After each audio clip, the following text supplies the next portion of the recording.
Hello students, welcome back to the online class.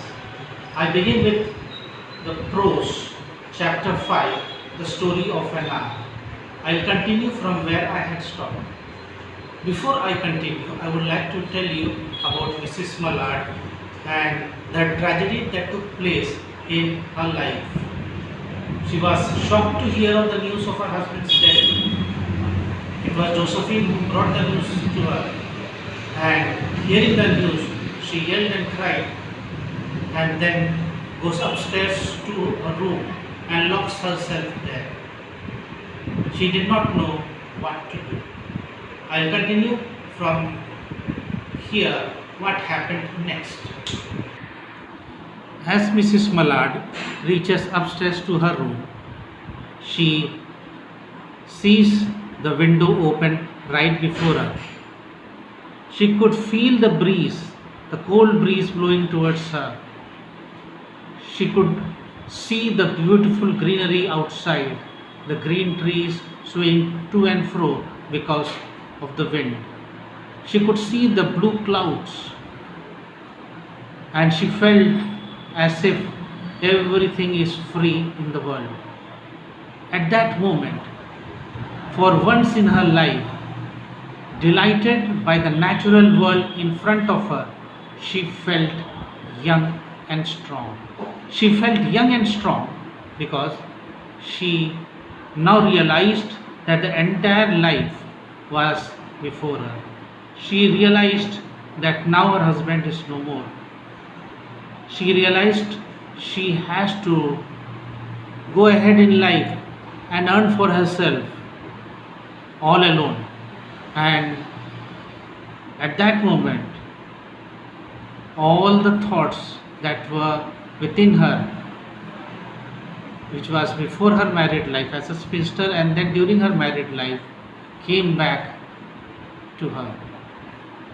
She thought that she had a lot of pending desires right in front of her, and all those desires could not be fulfilled because of her husband,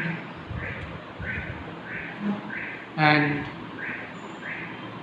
because of the pressures of the family, and therefore she would now like to fulfill all the desires that were left for her to do.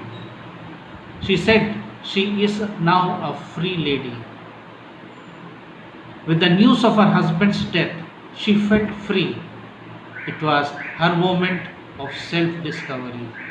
At that moment, the subconscious mind arose and she realized that a number of dreams were still unfulfilled, and it is the right time to fulfill all those dreams that she has not fulfilled up till now.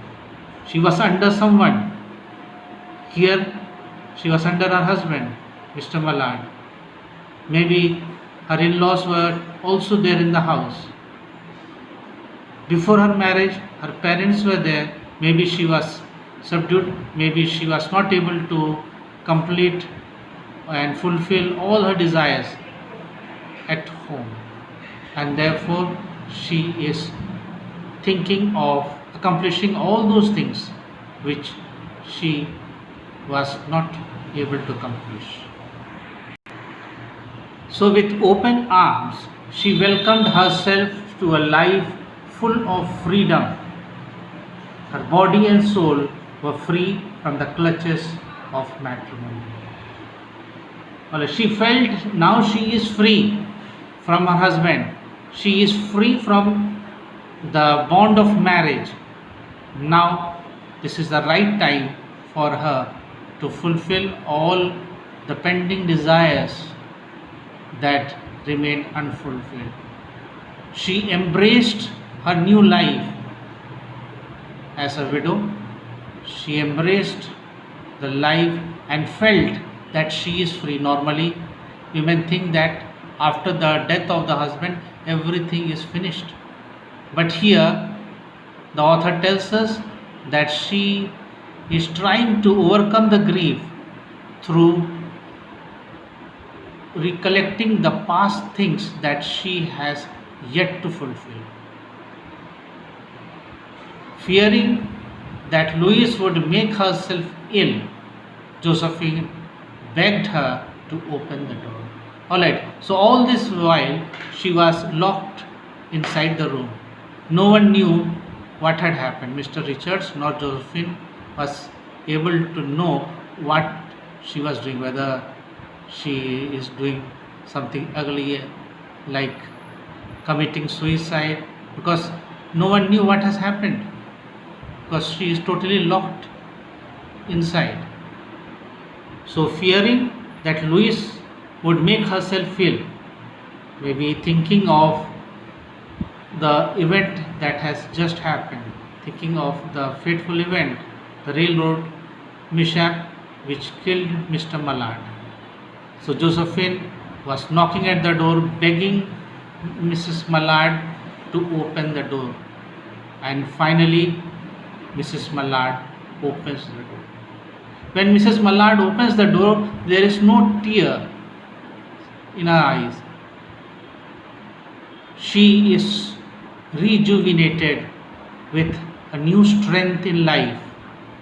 She is a positive and optimistic lady now. She has thought of a number of things that she intends to do in her life, and with that positive attitude, she, along with Josephine, walks down the staircase. Both the sisters now descended the stairs only to find out that Brentley Mallard was never dead. So, when the sisters walked down the staircase, they saw Mr. Richard opening the door, and as he opened the door, it was Brentley Mallard. He walked inside the house. Looking at Brentley Mallard, Mrs. Mallard was filled with shock. Shocked because her unfulfilled dreams will remain unfulfilled. Shocked to see her husband alive, she fainted and collapsed. It is said in the story that she fell down and died of an heart attack. We all know that Mrs. Mallard was a heart patient, and looking at her husband back alive, seeing that her unfulfilled dreams will not be fulfilled, now her husband is back and she is not able to fulfill her desires, she thought of what to do. And at that very instant, she had an heart attack, a very severe heart attack, and she dies. The sight of her husband shocked her to her death. So the shock was very severe.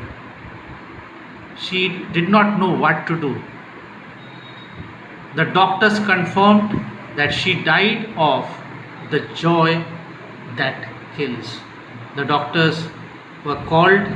They examined Mrs. Mallard and said that she has died of an heart attack and there is now no hope. So Mrs. Mallard died of a shock and all her dreams and desires were unfulfilled.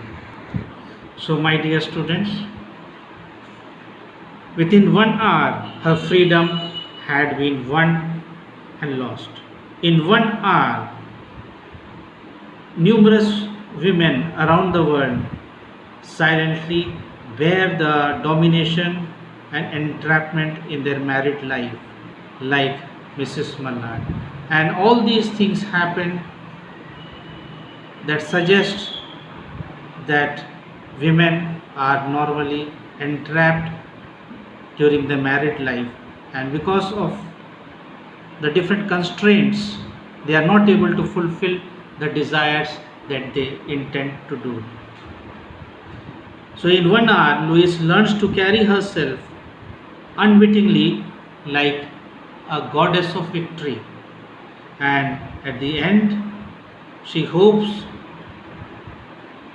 to fulfill her dreams, but all her dreams are shattered with her husband's return.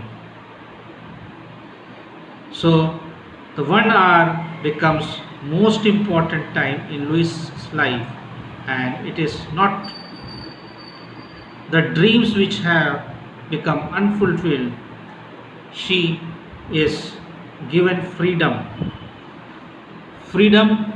from this world to another world, to fulfill the joys that she was not able to fulfill in this world. My dear students, I hope that you have understood the story of an hour. Thank you.